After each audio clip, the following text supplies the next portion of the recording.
That just goes with the tweet I just sent out. I think I'm going to start the comic call early, so gear up. New comics coming at you in 3, 2, 1.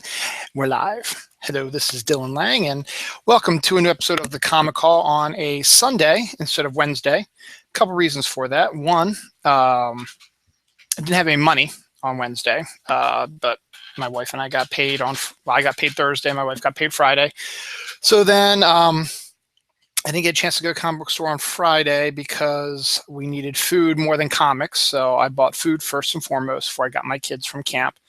Then Saturday I went out with my daughter to get the comics. So I got my comics, read a couple of them, and get ready to talk to you about them. Do you need some, baby? Okay.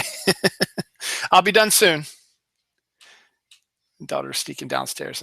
She was working on that code thing. So I guess she's done. I thought it was going to take her longer, but oh well. I'm going to make this quick then because I want to spend some time with her. It's a rare daddy-daughter weekend. So go ahead and do that now. So this is the Comic Call. It's my weekly show where I talk about what comics I'm buying and show you what they look like and see if it entices you in any way to go to your local comic store and go buy them, and also inform you of what is coming out this week. So once again, let me just emphasize that these are not all the comics that came out this week. If I bought every comic that came out this week, I would be in the poorhouse quicker than anybody. Plus, I don't like everything that came out this week. But there was a lot more that came out this week, stuff that I don't follow, I don't read, and I don't like so much. But you might, so it shouldn't stop you. You should go to your local comic book store and check it out. So that's why, and I didn't do it last night because, as I said, spending time with my daughter, daddy-daughter weekend. So I'm gonna make this quick, and then I'm gonna go back to my daddy-daughter weekend. So first up, as always, I start with DC, then Marvel, then Independence. Now, the reason why the episode is called the Daily Double is because there's an inordinate amount of covers this week that have at least two people together. Pretty much by themselves. I mean, there's lots of team shots, but there's also lots of ones with two together, but there's lots of team shots though. It's really interesting, or the emphasis is on the two. So called Daily Dub, why not? So the first up is the newest Rebirth issue, Justice League Rebirth #1. Read this. It's written and drawn by Brian Hitch with inks by Daniel Henriquez and Scott Hanna. It was entertaining. It was a setup issue, and I guess maybe that's what a lot of these rebirths are, but some of the other ones I've read were able to set it up a bit better and make things interesting at the same time. But got to get the shot of the Justice League together. So this is your new Justice League right here for now, which is very interesting. And hopefully they're going to examine it a little bit more. There's a lot more to it than that. Yeah, there's Superman. Yeah, there's Batman, Wonder Woman, and the two Green Lanterns, Cyborg. But Superman is not your Superman you're expecting. So it's kind of interesting. So we'll see. But just, the artwork is nice by Brian Hitch. Just as I said, the story is a lot of setup. And I just need to show you this. This has nothing to do with anything, but this is just weird. The Colonel Corps. It's teaming up with KFC or something. But all in all, a good setup issue, and hopefully the new comics will be, the new #1 will be interesting. They do set up an interesting storyline coming up in this series, so check it out. So this is Justice League Rebirth. I think Tony Daniel's going to be the artist on it. That's why he drew the cover to Rebirth, even though Brian Hitch did the artwork for the Rebirth issue.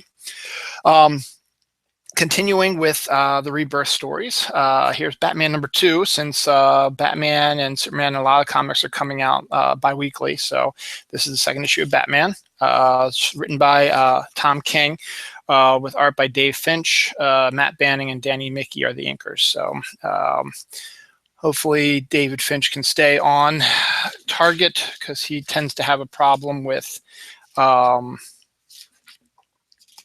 staying on deadline, but we'll see. But he still can draw some beautiful women and good different take on Batman. So we'll see what's going on with that. So it's Batman #2. Next up is Superman #2. As I said, the Supermans are the most improved to me comics in the Rebirth, because I was not a big fan of the New 52 Superman. But this is, we believe, the Superman from the pre-New 52, all because of Convergence and all this weird stuff is happening. This is one where he's married to Lois, and they have a son named John, who's Superboy, technically. And it's written by Peter Tomasi and Patrick Gleason. And Patrick Gleason does the artwork, and Mick Gray's the anchor. And I love everything Peter Tomasi and Patrick Gleason do. They do a fantastic job. So I've been really intrigued with the Superman story that's coming up. And that was just my wife texting me. Yeah, see, here we go. There's Superboy, first appearance of him. So, and here's a good father-son picture. See how gorgeous this artwork is? Patrick Gleason and Mick Gray are amazing. And Peter Tomasi is such an underrated writer and so great. So hopefully, you should be reading Superman. And Action also is pretty good too, with Dan Jurgens writing it also. Dan Jurgens has been around forever doing Superman one way or another. So kind of good to see him also. Another of the most improved, not I can't really say most improved because I really hadn't been reading Green Lantern, and I kind of liked where the direction went after Jeff Johns, but Green Lanterns is doing really good. I like the new direction. See, here's the 2 on the cover, and then here was the Batman with 2 new. That's 3, but still, and this is still technically 3 also, but the main focus is on the 2 Green Lanterns. This cover's by Ivan Reyes, I believe. Or Robeson. No, I'm sorry. It's by Robeson Roca, who is the artist. So, okay. And the Red Lanterns are making their appearance. So they're going to be playing the big bad guy in this, and they're going to be taking on the new Green Lanterns. This has just been an amazing story with Jessica and Simon Baz. Just a phenomenal team, and I like it. I like the artwork, and I like where the story's going. I don't think I told you. Sam Humphries is the writer. Pencils by Robson Roca with inks by Jay Leaston. So it's gorgeous, and I love the artwork. I love the story so far, what I've read, and I think it's one of the most improved series in the Rebirth. So this is great cliffhanger ending that they had to take on the entire Red Lantern squad. So that's fantastic. So that's it for Rebirth, basically. I don't know if this is the last issue of this. No, it's got one more issue to go, but I keep bringing this up. If you like the Supergirl TV show, that's going to be on the CW starting the fall. They're actually going to be re-airing every episode of Supergirl on the CW this summer, doing it twice a week, like Monday and Tuesday, I think. So you'll be able to get caught up in no time before the new season begins. But DC has always been one of the first ones to do digital first comics. They do DC Comics Bombshells, which is a great series. They've done Injustice League, and they've done this one, which is Supergirl. But what they're always going to do is they're always going to collect it in the floppies, as we call these, the floppies. Make of that as what you want. But it collects like 2 or 3 of the digital comics because they're small, they're not that long. So you get a bunch of different creative teams on it. Sterling Gates is the main writer on it all. In this case, we have Kat Staggs as the artist for the first issue, the first digital one. Let me see. And I'll show you Kat Staggs' work in a second. And the second one is Emma Viacelli. And let's see if there's a third one. No, just 2. So it looks like maybe they only do 2. But here is Kat Staggs, which is more of a darker, hued tone to the Supergirl story comic. Sterling Gates is doing a fantastic job of writing Supergirl, and hopefully, the next. I don't think they're doing any more digital shorts of it. Maybe that'll change when the series comes back out in the fall. This is Emma Viacelli now. So it's like night and day, the changes in the art, but you know what? It's not distracting. It still is the same good story by Sterling Gates, and it still is a continuation of it. So it's pretty good. So Adventure Supergirl, this is issue number 5. So I think they're going to do 6 issues. And then maybe they'll do a renewal for it when the series premieres later in the fall. So we'll see. Keep an eye out for that. As I said, also DC's also been updating. I'm sorry, this is This is two people basically on the cover. So there you go. DC's been updating the Hanna-Barbera cartoons for comics. And the newest one came out today or Wednesday, Flintstones. Again, two persons on the cover, TV on the cover. I was under mistaken. I thought Amanda Connor had something to do with this, but apparently she doesn't. This is Mark Russell's writer and Steve Pugh is the artist. And it's a new take on the Flintstones. I guess a more modern update on the Flintstones, which, to be honest, was a cartoon version of the Honeymooners, just set in Stone Age times. This is, I think, a bit more of a historical Stone Age story, but with the same comic cartoon sensibilities. So it looks nice. I mean, it looks really nice. It's good to see a more realistic portrayal of the characters, and it looks like things are going to be bad for everybody. So we'll see what happens, and with real consequences on things. So check out the Flintstones. They've been pretty much hit or miss for me. Here's one that was a hit. Future Quest #2 is finally out. It took a while, but this is the one that combines the Herculoids with Space Ghost, with Johnny Quest, and all the adventure characters from the Hanna-Barbera. Here's the Herculoids to begin with. And then there's Space Ghost and his friends. Excuse me. And then Johnny Quest shows up. So look at that. Johnny Quest and Raji up against Space Ghost, which is awesome. And then look, Space Monkey attacking Johnny Quest. That's awesome. And and then there's Birdman. Birdman, for those who knew the cartoon. So it's an adventure book. Jeff Parker's really good at writing team books, and he's writing this one. And the art is gorgeous. Let me see if I can get back to the page. The art's is by Evan Doc Shaner, Ron Randall, and Jonathan Case. So you got 3 different artists on here, but you know what? I'm looking through it. You can see some slight differences in the artwork, but nothing that would be like, oh crap, this is awful. So Future Quest #2, definitely check it out. Flintstones looks pretty good. Check that also. Wacky Riders, I'm not that into it that much, and the Scooby-Doo Apocalypse looks interesting as well. So they're doing a pretty good job. I mean, if you like, I don't think I'm going to collect the Wacky Riders anymore because I need to start trimming my fat a little bit, which after you see the rest of the stuff I'm bringing, you're like, really, Dylan? You're trying to cut your fat and you got all this stuff? Because I forgot to show you the pile. But yeah, I'm trying to. So Wacky Racers, I might not be getting anymore because I wasn't really a big fan of Mad Max. You can kill me, say whatever you want, but that's what it's going for. So if you were a big fan of Mad Max, go ahead and go for it. So now we go to Marvel. That was the last DC. We go to Marvel.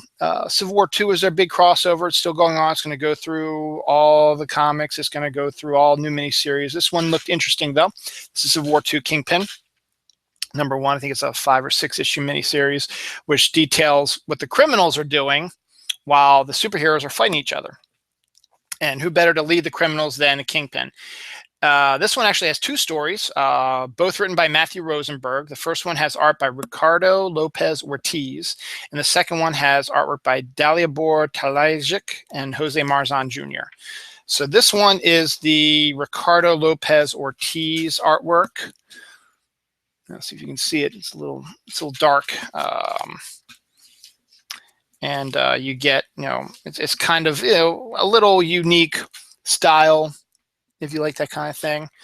And then the secondary story by, what's his name? Dalibor Talajic and Jose Marzan is right here. So a bit more of maybe your typical superhero artwork. Which is, it's fine either or. I mean, you can do either or. But check out what the criminals are doing in Civil War 2 with the Kingpin #1. As I said, Civil War is crossing over into everything. So the only other crossover I bought this week is Totally Awesome Hulk #8. And I looked through this, and this is actually a very, very good issue. It's written by Greg Pak with art by Alan Davis and Mark Farmer. It's what happened to Bruce Banner, because we know that Amadeus Cho is the Hulk right now, and it's basically follows up on what happened to Bruce Banner, and it is really a very well written story by Greg Pak, it's just an excellent story, great artwork by Alan Davis and Mark Farmer as always. And of course, Bruce Banner would love Minecraft, so there's some Minecraft jokes in this as well, and you get Rick Jones in a She-Hulk appearance. A little bit of history: when the first night the Hulk came together, this is the vault that Rick Jones locked him up in, so you get some history in that. But it looks absolutely stunning, and it's a great story about Banner, and I highly recommend that everybody reads it. So that's Totally Awesome Hulk number 8. Yes, it says Civil War II on it, and technically it has a slight connection to it, but honestly, it's Bruce Banner's story, and I think you'll really enjoy it. So even if you don't feel like collecting a lot of the Civil War stuff, pick that one up. I think it's pretty self-explanatory. You don't really need to know all that much. It's sort of like a one and done type of thing. So this one is another one of the Daily Duo. Granted, they're the center, but Silver Surfer number 5. This is great. When Dan Slott and Mike Allred took over, Dan Slott is one of the biggest Doctor Who fans in the world, so he decided to make his own version of Doctor Who in the Marvel Universe. So who better to do it than with the Silver Surfer, who has a companion in Dawn Greenwood, and he's able to do Doctor Who stuff, and Mike Allred draws it, as he always does, very well. And up to date stuff. There's a Hamilton panel, and baseball, and the moon. The Yankees are playing orange topped players, so maybe they're playing the Orioles. That'd be interesting. But yeah, as I said, Mike Allred and Dan Slott are doing a great job. It's a Doctor Who comic set in the Marvel Universe, but without Doctor Who, more along the lines of Silver Surfer playing the Doctor Who role, and Dawn Greenwood as his companion. So it's great, and it's so good, and I highly recommend it, especially if you love Doctor Who, to check that out also. This is Dan and Mike's second go-round. Before Secret War, they had a whole bunch of issues, so try to find the trades that collected the first series and then start collecting this series too. I highly recommend it. The Punisher has gotten new life on Netflix, so you get a nice cover. I think it's Becky Cloonan did that one. Oh no, Declan Shalvey did it. Declan Shalvey did the cover. It's a really nice cover. Punisher number 3 is written by Becky Cloonan with art by Steve Dillon, who's no stranger to the Punisher, having drawn Garth Ennis's Punisher run before he went over to Punisher Max. So we bring his simplistic artwork back, and you get your bloody Punisher. So it is, bloody. It is the Punisher. It's what you expected. It's not this crazy Punisher stuff we have seen before. So check it out, Punisher number 3. Next up on my duo cover is Moon Knight number 4. Jeff Lemire is doing a really good job writing this one also, and Greg Smallwood's art is fantastic. So another duo on the cover here, and just I like the new masked type of Moon Knight that came out of not Garth Ennis's. Can't think of the writer right now. It's driving me crazy. It's going to drive me crazy. But it's considering that, and it has a nice little cliffhanger with the appearance of another Warren Ellis's Moon Knight. I have another Moon Knight, so it could be interesting, but it's a very interesting take. Greg Lemire is a really good writer when it comes to these sort of psychological things, so check it out. Moon Knight number 4 is out.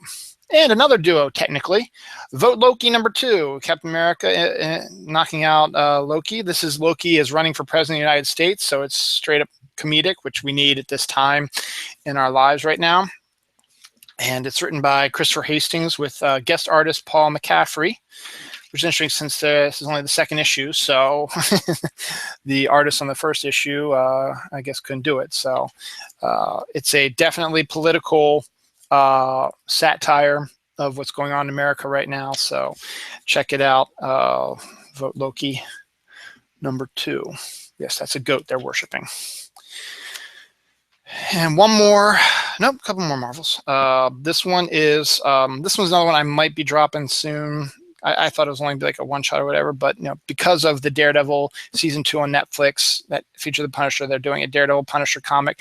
Now, there's nothing wrong with the comic. It's written by Charles Soule, who's the writer of the regular Daredevil series, and artwork by Mast with layouts by Mast with pencils and inks by Simon Kudransky, who is always a really good artist when it comes to dark and stuff like that. It's just that it's $4.99 to buy, but the reason why is because it's like double size. Every issue is double sized, so I guess they're trying to capitalize on the whole Netflix thing. And look, it's beautiful. Simon Kudransky is a great artist, and you get to see another Daredevil and Punisher book, and the two of them teaming up together. But for $4.99, it's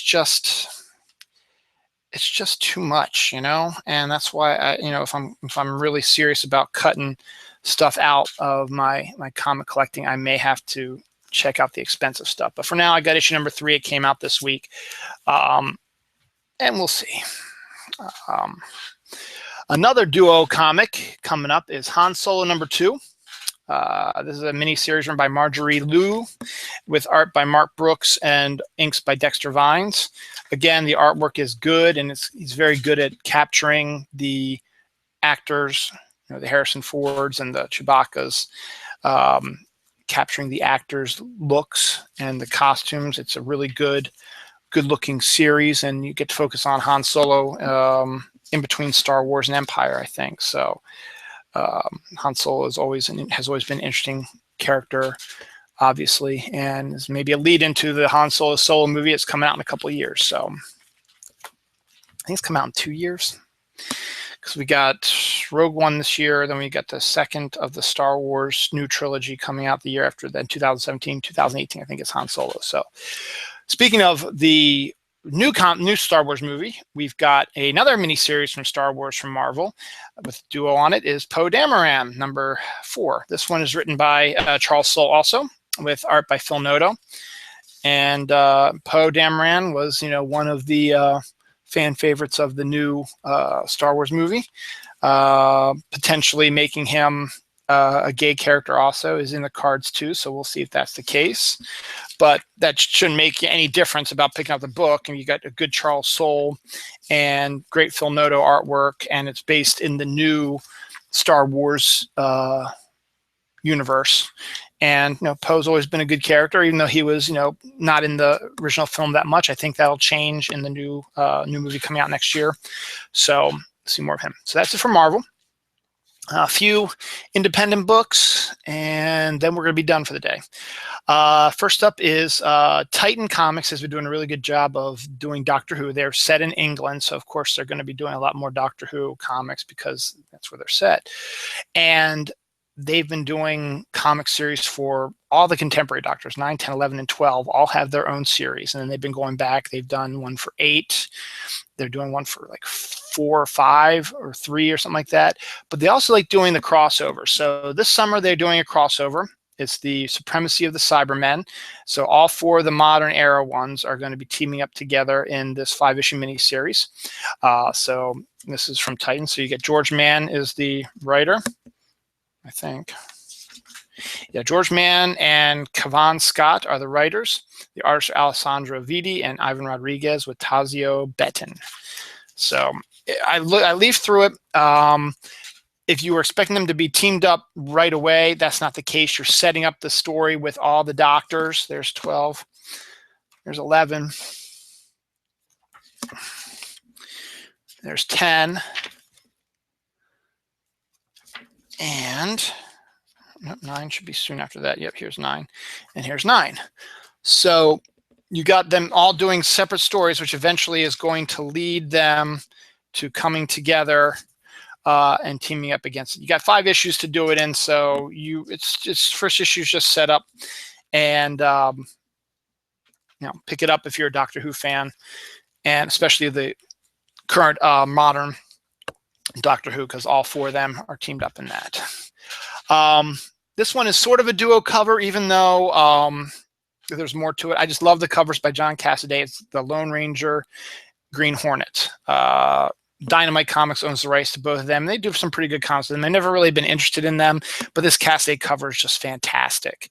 And I went inside. Michael Uslan is a pretty good writer, and he's writing it in arts by Giovanni Timpano. It's actually not bad artwork.